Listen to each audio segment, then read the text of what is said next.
الحمد لله وكفى وسلام على عباده الذين اصطفى أما بعد فأعوذ بالله من الشيطان الرجيم بسم الله الرحمن الرحيم أم حسبتم أن تدخلوا الجنة ولما يأتكم مثل الذين خلوا من قبلكم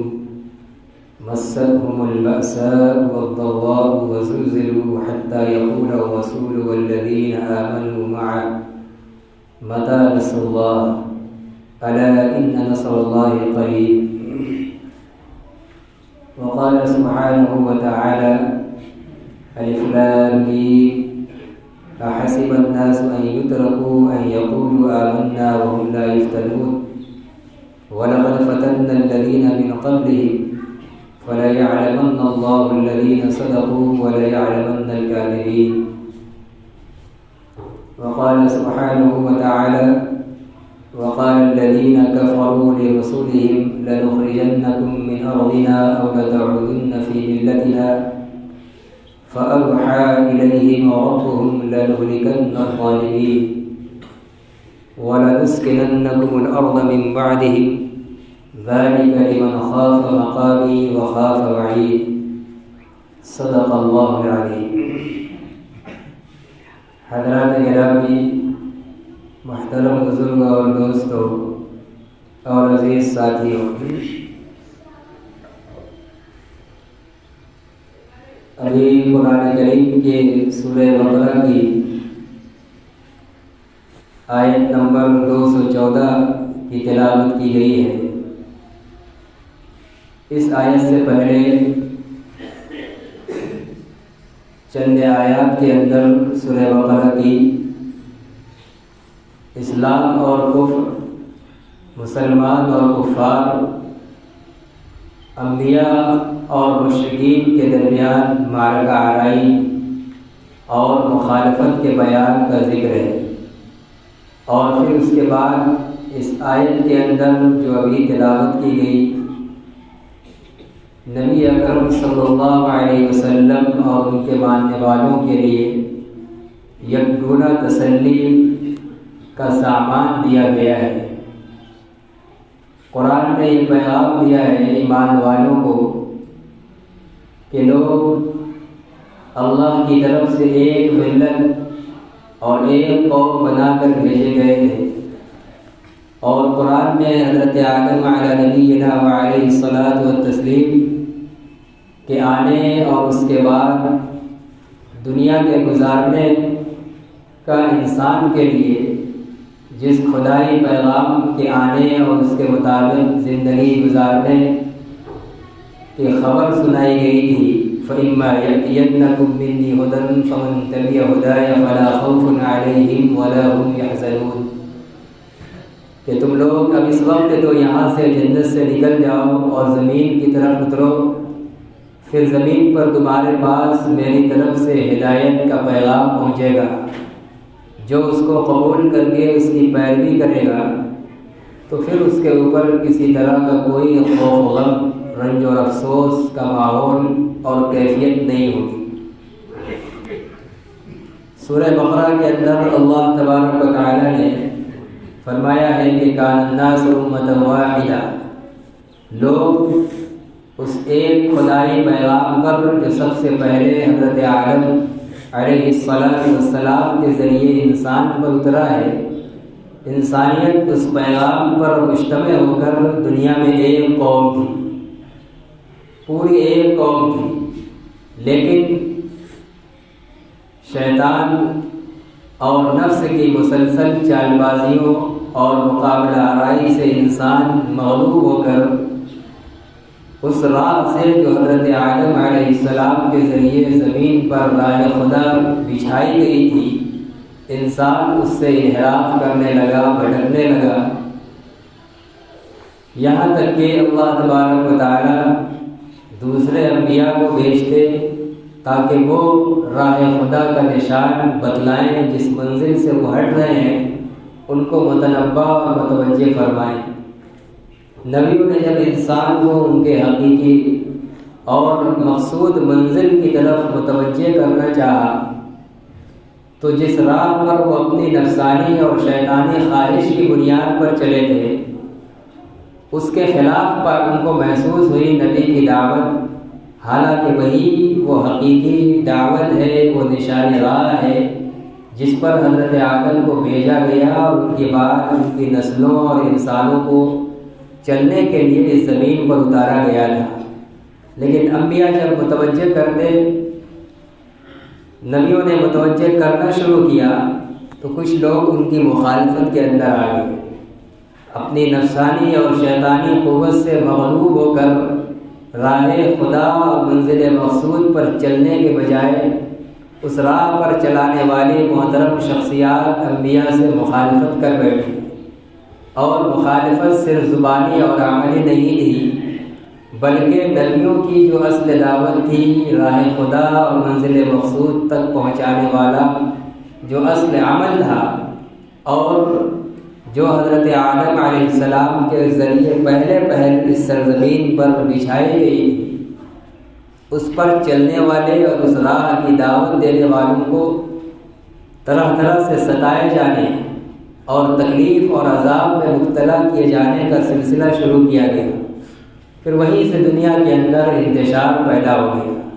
گویا دنیا کے اندر اختلاف اور انتشار توحید کی دعوت سے نہیں ہے،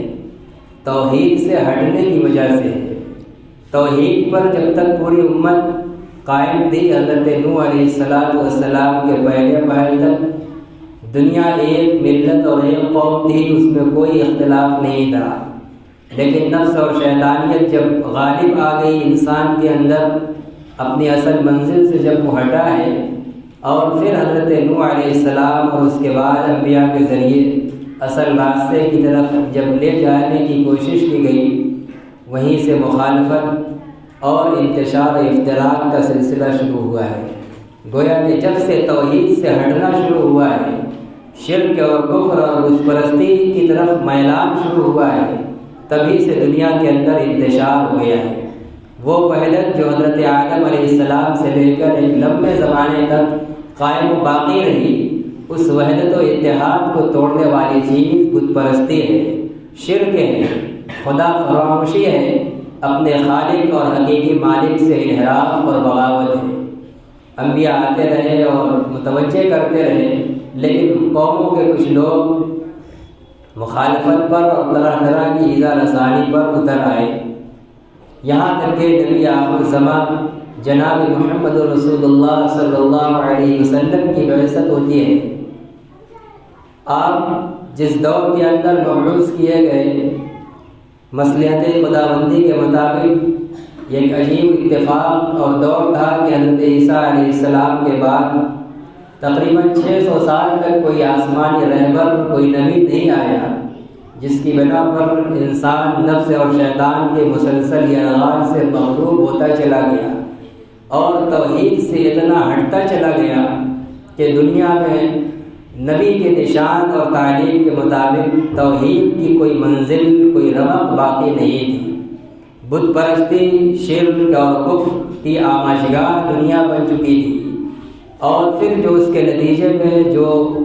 زمین کے اندر فساد ہونا چاہیے تھا، چین و سکون کو جو غارت ہونا چاہیے تھا، وہ سب کچھ ہو چکا تھا۔ یہاں تک کہ اللہ تبارک و تعالیٰ نے اس سکتی اور بلبلاتی ہوئی انسانیت کو اس ظلم اور اس فساد کے دلدل سے نکالنے کے لیے جناب رسول اللہ صلی اللہ علیہ وسلم کو ایک بار پھر توحید کا پیغام لے کر اور اسی راہ کی طرف متوجہ کرنے کے لیے جو حضرت آدم علیہ السلام کی بچھائی ہوئی تھی، متوجہ کرنے کے لیے آپ کو مبعوث فرمایا، کچھ نئے احکام اور کچھ مزید شرعی احکام کے ساتھ، ایسے اصول و ضابطے کے ساتھ جو قیامت تک کے لیے ہی کارگر اور مفید اور توحید پر جمع رہنے کے لیے مفید ثابت ہو سکے۔ تو ایسے قانون کو دے کر اللہ تبارک و تعالیٰ نے آپ صلی اللہ علیہ وسلم کو مبعوث فرمایا۔ وہی ماضی کے مطابق چونکہ دنیا توحید سے ہٹ چکی تھی اور اپنی نفسانی خواہش سے ایسی لت پت تھی کہ اب اس کو توحید سے ہٹ کر ہی معبودان باطلہ، اپنے ہاتھوں کی بنائی ہوئی چیزیں، خالق کے بجائے مخلوقات سے اپنی آہ و فریاد کرنا ان کے آگے پیشانیاں ٹیکنا، ان کی پوجا اور بندگی کرنا، یہی ان کا خمیر بن چکا تھا۔ اس لیے ان کو یہ چیز اپنے مزاج اور طبیعت کے خلاف لگی۔ نبی اکرم صلی اللہ علیہ وسلم کی 40 سالہ امانت و صداقت کی بے مثال زندگی کا نمونہ کا مشاہدہ کرنے کے بعد بھی جب ان کی اس نفسانی اور منمانی خواہش کے خلاف شرک کے بجائے، بت پرستی کے بجائے توحید کی طرف جب آپ نے بلانا شروع کیا تو 40 سال کی آپ کی تمام خوبیاں اور کمالات اور تمام طرح کے حمد و ثنا اور تعریف کے اعتراف یہ سب ایک کنارے ہو گیا، اور شرک اور مورتی پوجا کے خلاف جو آپ نے ابھیان چلایا، جو اس کے خلاف ایک چیختی اور چلاتی تحریک چلائی اور توحید کا علم بلند کیا، تو وہی آپ کی 40 سالہ زندگی کے معترف اور مداح لوگ جانی دشمن بن گئے۔ طرح طرح کی اذیتیں جو 13 سال کی مکی زندگی کے خاص طور سے ناقابل برداشت اور ناقابل بیان ہے۔ آپ صلی اللہ علیہ وسلم اور دیگر انبیاء کے بارے میں خود آپ نے فرمایا ہے کہ اشد الناس بلاء الانبیاء فالانبیاء، کہ لوگوں میں سب سے زیادہ سخت ترین آزمائش انبیاء کرام کی ہوئی، اور انبیاء میں بھی آپ چونکہ سب سے اولو العزم تھے، تمام انبیاء میں سب سے عظیم الشان رتبہ اور مقام والے تھے، اس لیے آپ کی آزمائش اور امتحان اور دشمن کی طرف سے ظلم و بریت کا شکار ہو جانا یہ بھی سب سے زیادہ سخت ترین رہا۔ آپ صلی اللہ علیہ وسلم کو قرآن جگہ جگہ تسلی دیتا رہا، پچھلے نبیوں اور قوموں کے واقعات یاد دلاتا رہا، لیکن تکلیف اور اذیت کا اطلاع متناہی سلسلہ جاری رہا، آپ پر، آپ کے جانثار پر، اور ہر اس مرد عورت، بڑے بوڑھے اور بچے پر جس نے اپنے آنے کے اصل مقصد، جو ہمارے اصلی وطن جنت کی طرف لے جانے والی راہ کی، توحید کی راہ، جس نے بھی اس پر چلنا شروع کیا اور نفس اور شیطان کے راستے سے ہٹ کر ایک خدا اپنے بنانے والے مالک اور خالق کی عبادت کے اندر جس نے بھی لگنے کی طرف قدم بڑھایا، سب کے اوپر کفار و مشرکین کی طرف سے ظلم و بربریت کا پہاڑ توڑا گیا۔ قرآن کی مختلف آیات کے اندر اور آپ کے صحابہ کو یہ تسلی دی گئی ہے، اور قیامت تک کے ایمان والوں کو تسلی ہے کہ یہ کفر اور اسلام کی مقابلہ آرائی، کفار اور مسلمانوں کی پنجہ آزمائی، کفار کی طرف سے مسلمانوں کے تئیں بغض و عداوت یہ ہمیشہ کے لیے رہے گا، ہمیشہ اس سرزمین پر یہ مارکہ آرائی قائم اور باقی رہے گی۔ ایسے موقع کے اوپر ایمان والوں کے لیے کیا ہدایات ہیں، کیا پیغام ہیں، ان کا نصب العین اور زندگی کا طرز عمل کیا ہو، قرآن نے ساری چیزوں کو واضح کر دیا ہے۔ ایک موقع پر حضرت خباب بن الارت رضی اللہ عنہ، یہ ان صحابہ میں سے ہیں جنہیں اسلام لانے کے بعد سخت ترین اذیتوں میں مبتلا کیا گیا۔ حضرت عمار بن یاسر ہیں، خباب بن الارت ہیں، حضرت بلال حبشی ہیں، اور حضرت عمار کے والد یاسر اور ان کی والدہ حضرت سمیہ ہیں۔ یہ چند کچھ مخصوص افراد ہیں جو نہایت ہی زیادہ کئی دنوں تک ظلم و بربریت کے کفار کی طرف سے یہ شکار رہے ہیں۔ آگ کے انگاروں پر ان کو ننگا کر کے لٹایا جاتا تھا، وہ بھی تپتی دھوپ کے اندر۔ عرب کی گرمی نہایت کربناک اور تپتی ہوئی ہوتی تھی، ریتیلا علاقہ ہوتا تھا، گرم ریتوں پر لٹا دیا جاتا تھا، اور پھر اوپر سے بھاری پتھر کی چٹان رکھ دی جاتی تھی کہ یہ ٹس سے مس نہ ہو سکے۔ بسا اوقات اتنی چربیاں پگھلتی تھیں ان کے بدنوں سے کہ انہیں کی چربیوں سے وہ آگ ٹھنڈی پڑتی تھی، بجھتی تھی۔ مسلسل حضرت خباب رضی اللہ عنہ بھی کفار و مشرکین کے ظلم و ستم کے شکار رہے۔ ایک موقع پر آپ نے نہایت دردمندی کے ساتھ رسول اللہ صلی اللہ علیہ وسلم سے فریاد لگائی، الا تستنصر لنا، الا تدعو اللہ لنا، کیا آپ اللہ سے ہمارے لیے مدد نہیں مانگیں گے؟ کیا آپ ہمارے لیے اللہ سے دعا نہیں کریں گے؟ اللہ کے نبی صلی اللہ علیہ وسلم نے فرمایا کہ خباب، مجھ سے پہلے امتوں کے نبیوں میں ایسے لوگ گزرے ہیں، ایسے ایمان والے گزرے ہیں کہ جب کفار کی طرف سے ان کے اوپر حال آیا تو یہی حال نہیں ہے جو تمہارے اوپر آیا، اس سے بھیانک حال آیا ہے۔ ایک ایمان والے کو لایا جاتا تھا اور اس کے سر کے بیچوں بیچ تیز آرا رکھا جاتا تھا اور اس کو بالکل چلا کر بیچ میں دونوں ٹانگوں کے بیچ میں پار کر دیا جاتا تھا، یعنی اس کے دو ٹکڑے کر دیے جاتے تھے۔ لیکن وذالک لا یصرف عن دینہ، لیکن یہ کیفیت بھی، یہ تکلیف بھی اس بندہ مومن کو ایمان سے ہٹا نہیں پائی۔ ایسے پہاڑ کی طرح وہ لوگ اپنے ایمان کے اوپر جمے ہوئے تھے۔ تو اس طریقے سے آپ نے حضرت خباب اور دوسرے صحابہ کو پچھلی قوموں کے بھی حالات بتلا کر، یاد دلا کر تسلی دیتے تھے۔ اس کے بعد آپ نے فرمایا کہ یہ کفار کی طرف سے مسلمان کو اذیت پہنچایا جانا، تکلیف دیا جانا، یہ سلسلہ جاری رہے گا حتیٰ لیتمن اللہ ھذا الامر، یہاں تک کہ ایک وقت آئے گا کہ اللہ تعالیٰ اس پورے عالم میں اس دین اسلام کو غالب اور مکمل کر دے گا۔ یہ دین حضرت محمد صلی اللہ علیہ وسلم کے ذریعے آخری میں اسی لیے آیا یہ ہے کہ یہ پورے دنیا کے تمام مذہب پر اس کو حاوی اور غالب ہونا ہے۔ اور انبیاء کرام کے ذریعے بھی توحید کی دعوت آتی تھی، لیکن جہاں تک ان کی دعوت پہنچ گئی اور جتنے دنوں تک ان کی دعوت کے مطابق عمل رہا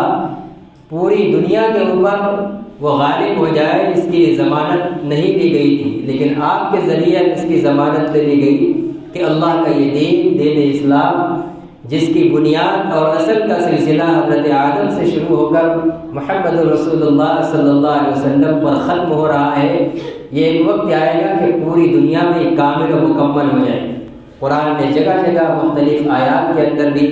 هو الذی ارسل رسولہ بالہدی ودین الحق لیظہرہ علی الدین کلہ، وہی اللہ ہے جس نے اپنے رسول حضرت محمد صلی اللہ علیہ وسلم کو آخری میں دین حق دے کر اس لیے بھیجا ہے تاکہ اب آپ کے توسط سے یہ دین دنیا کے تمام ادیان کے اوپر حاوی ہو جائے اور صرف دنیا میں اللہ کا دین ہو کر دنیا کا نظام چلتا رہے۔ تو فرمایا کہ یہ سلسلہ چلتا رہے گا یہاں تک کہ دین اسلام پورے عالم میں غالب آ جائے گا، یہاں تک کہ ایک سوار تنہا سفر کرے گا۔ مثال دی آپ نے کہ مقام صنعاء سے حضرموت تک کا وہ سفر کرے گا، اس کو کسی بھی دشمن کا کوئی خوف نہیں ہوگا، یہاں ہی پورا بکری تنہا سفر کرے گی، آئے گی جائے گی، اس کو بھیڑیے کا کوئی اندیشہ نہیں ہوگا۔ یمن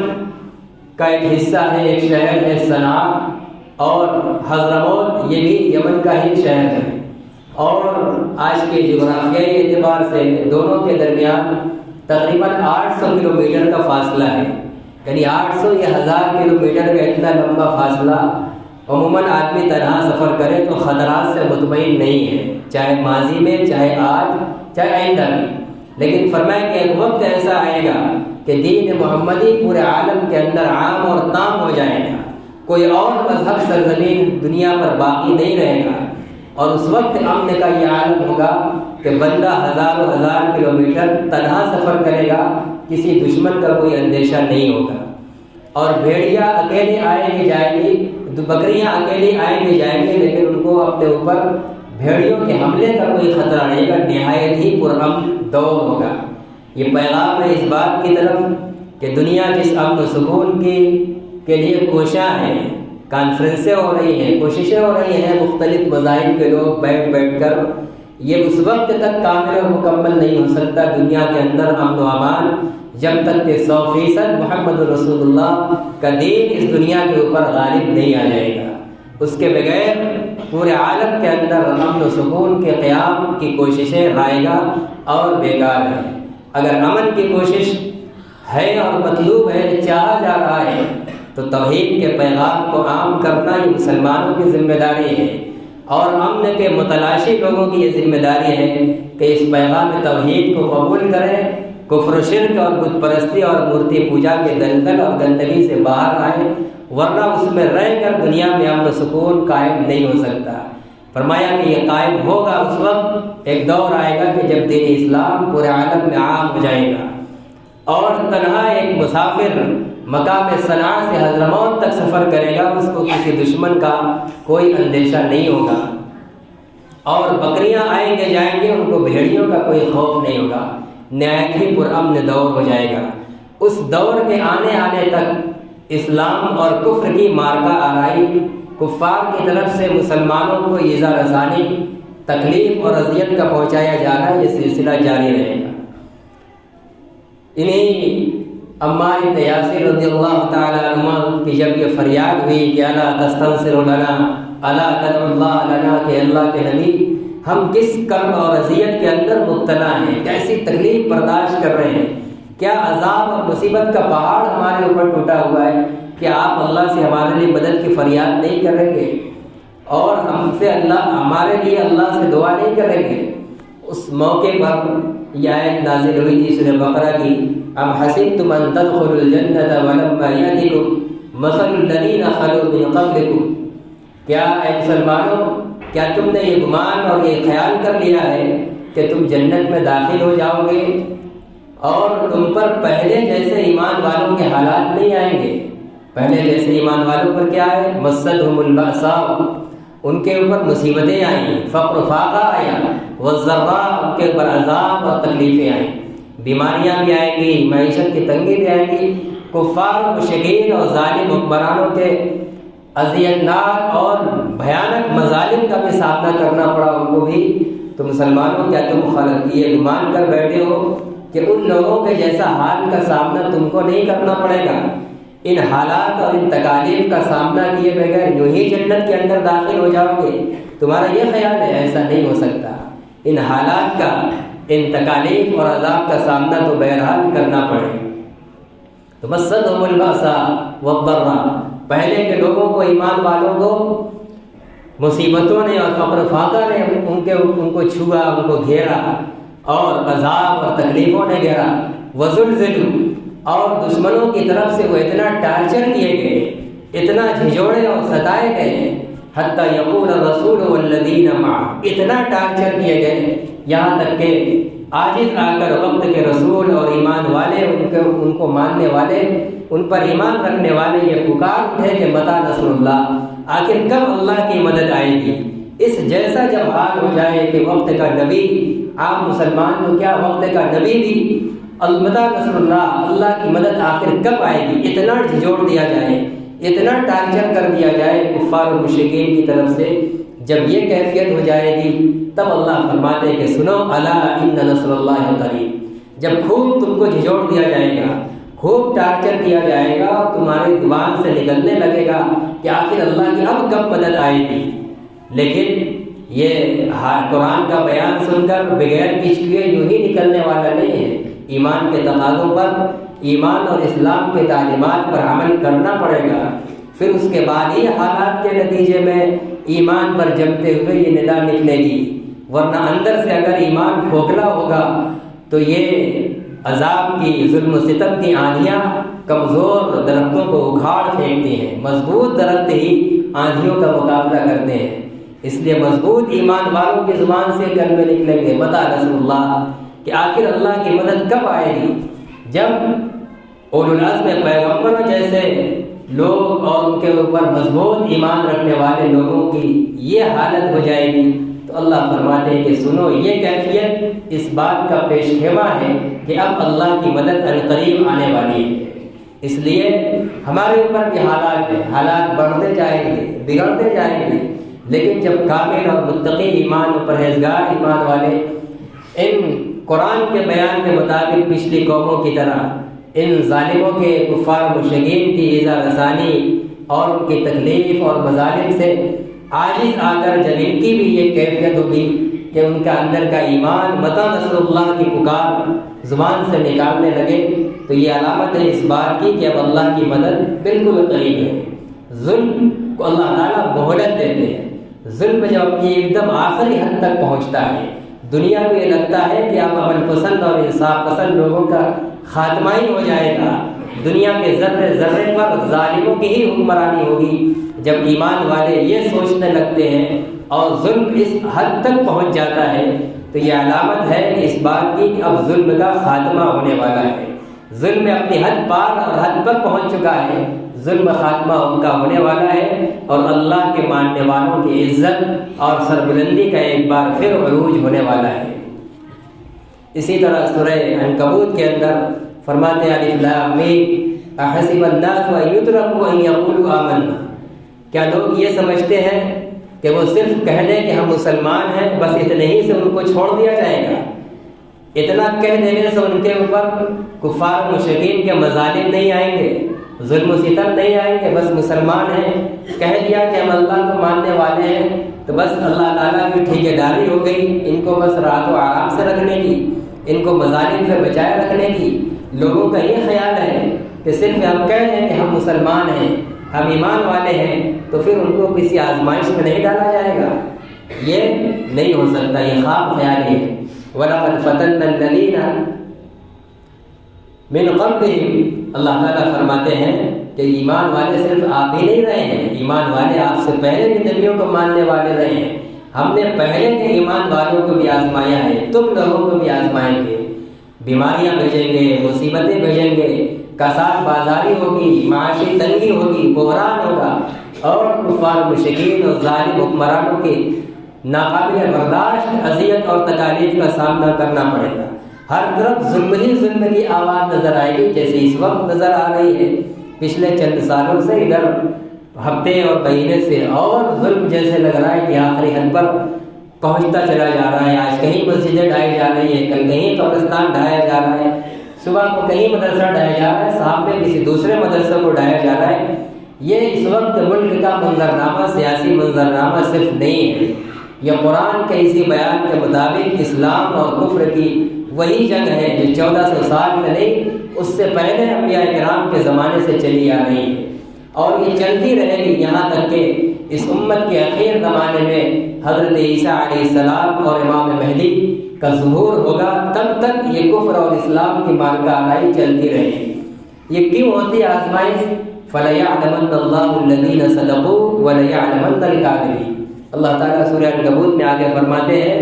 کہ ہم امت مسلمہ کے اوپر یہ آزمائش اس لیے بھیجتے ہیں تاکہ علانیہ طور پر اللہ تعالیٰ اس بات کو دکھلا دے کہ کون سچے ایمان والے ہیں اور کون جھوٹے اور منافق ہیں۔ صرف زبان سے مسلمان کہہ کر مسلمانوں کی بھیڑ میں گھسے ہوئے ہیں، حکومتوں کے آئیڈینٹی کارڈوں پر اپنے آپ کا نام اور اسلام دھرم مسلمان اور اسلام لکھا ہوا ہے، دل کے اندر کتنا ہے، اسلام کی روح اور صداقت کتنی ہے، اور کھوکھلاپن اور نفاق کتنا ہے۔ ان حالات کو بھیج کر یہ چھٹائی کی جاتی ہے تاکہ اب تک جو خلط ملط ہے ان حالات کو بھیج کر مومنین مخلصین کو الگ کر دیا جائے، اور پھر ان کو فتح و نصرت سے کامیاب کیا جائے، اور منافقین اور ملاوٹی مسلمانوں کو چھانٹ کر کفار و مشرکین اور ظالمین کے ساتھ کر کے ان کو انہی کے ساتھ ہلاک اور برباد کیا جائے۔ اللہ تعالیٰ عمومی عذاب بھیج کر اپنے مخلص بندوں کو ہلاک کرنا نہیں چاہتے، یہ حالات بھیجتے ہیں تاکہ ہمارے نبی کے نام لینے والے مخلصین کے ساتھ جو نام کے نام لینے والے ہیں، ایمان کی حقیقت ان کے دل کے اندر نہیں ہے، وہ ذرا سا حالات مشکل آئے تو وہ دشمن کی زبان بولنے لگتے ہیں، ان کے گودوں میں جا کر بیٹھتے ہیں، وہ سمجھوتے کی بات کرنے لگتے ہیں۔ ایسے منافقین کو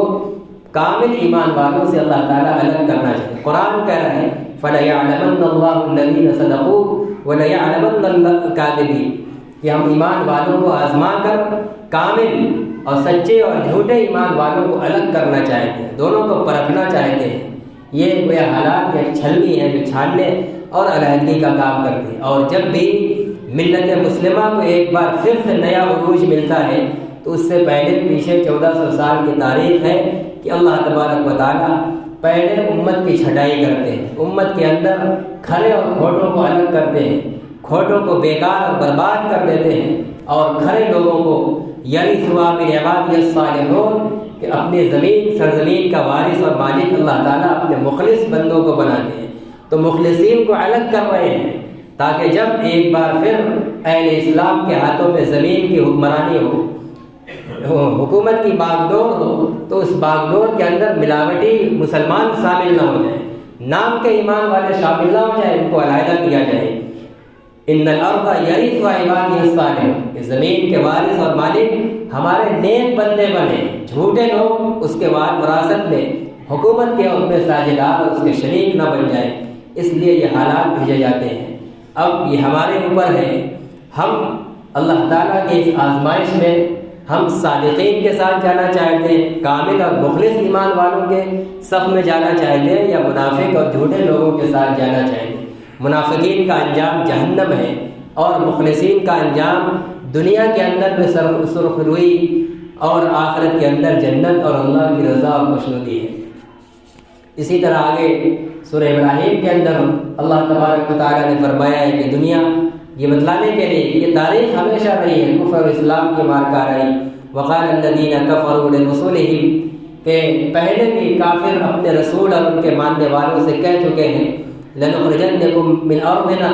ہم تم کو ضرور اپنی زمین سے نکالیں گے، او لتعودن فی ملتنا، یا اگر ہماری زمین پر رہنا ہے تو دوسرا آپشن یہ ہے کہ تم کو ہمارا مذہب قبول کرنا ہوگا۔ آج ہندو دھرم کو قبول کرنے کی، اس کی رسم و رواج کو اپنانے کی جگہ جگہ تلقین کی جا رہی ہے، ترغیب دی جا رہی ہے، ظلم و ستم کر کے، مظالم ڈھا کر کے کفریہ نعرے بولنے پر مجبور کیا جا رہا ہے۔ یہ انہی کافرانہ جو روایت چلی آ رہی ہے اسی کا حصہ ہے کہ یا تو نکلو دوسرے ممالک میں جاؤ، اور اگر یہاں رہنا ہے تو فلاں فلاں نعرے کہنا پڑے گا، یہ بولنا پڑے گا۔ قرآن کہتا ہے کہ یہ پہلے بھی ہو چکا ہے، پہلے بھی نبیوں سے اور ان کے ماننے والوں سے کافر اور مشرک اور مورتی پوجا کرنے والوں نے کہا ہے کہ ہم تم کو اپنی زمین سے نکال دیں گے، اور اگر رہنا ہے تو تم کو ہمارا مذہب اور ہمارا دھرم اور اس کے رسم و رواج کو قبول کرنا پڑے گا۔ اللہ تعالیٰ فرماتے ہیں فَأَوْحَىٰ إِلَيْهِمْ رَبُّهُمْ لَنُهْلِكَنَّ الظَّالِمِينَ،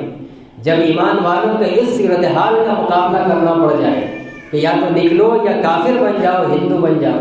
جب یہ کیفیت ہونے لگے کفار و مشرکین کے ظالموں کی طرف سے، اللہ فرماتے ہیں کہ اس وقت ہمارا فیصلہ اور اس وقت کا ہماری پلاننگ یہ ہے کہ لَنُسْكِنَنَّكُمُ الْأَرْضَ، اے ایمان والوں زمین سے تم کو نہیں نکلنا ہے، ہم زمین پر، دھرتی پر ضرور بھی ضرور تمہیں کو ٹھہرائیں گے،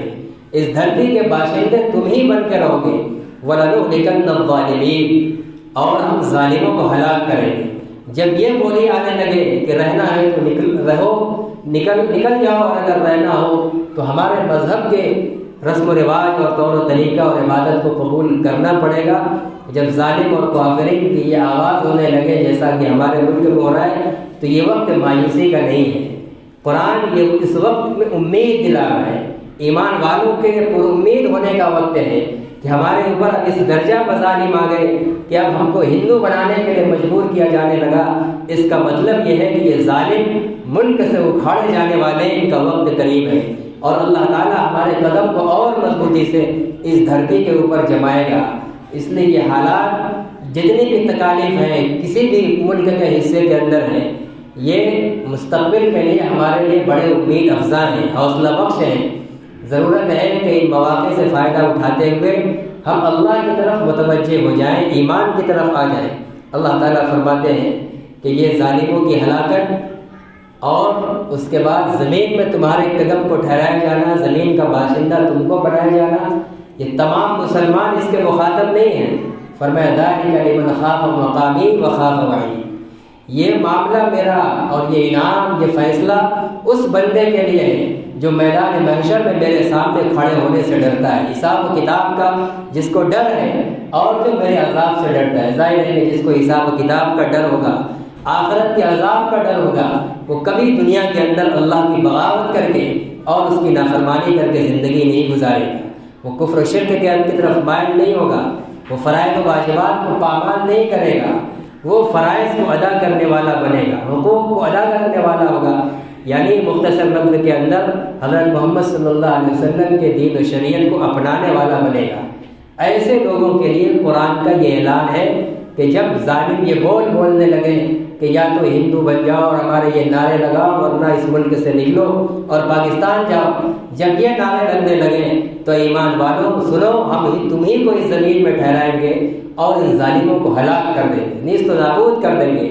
لیکن یہ ان مسلمانوں کے لیے جن کے دل کے اندر خوف آخرت ہو، حساب و کتاب کا ڈر ہو، اس لیے اللہ سے دعا کی جائے یہ کوشش کی جائے کہ ہمارے اندر اللہ کے سامنے میدان محشر میں کھڑے ہونے کا ڈر پیدا ہو جائے۔ مساجد ویران اور مسمار کیے جا رہے ان کو آباد کیا جائے۔ سب سے بڑی بنیاد ہے ایمان کے بعد نماز، نمازوں کو 100% زندہ کیا جائے، اللہ کی طرف رجوع کیا جائے۔ جب یہ کیفیت ہو جائے گی تو انشاءاللہ ان کا جتنا ظلم بڑھتا جائے گا، مسجدیں مسمار کرنے، مدرسے ڈالیں اور زبردستی ٹارچر کر کر کے کفریہ نعرے کہلانے پر مجبور کریں، یہ سب علامت ہے اس بات کی کہ ان کا وقت قریب ہے۔ اللہ کی طرف سے ان کی ہلاکت کا انتظام ہوگا، ہمیں اور آپ کو کچھ کرنا نہیں پڑے گا،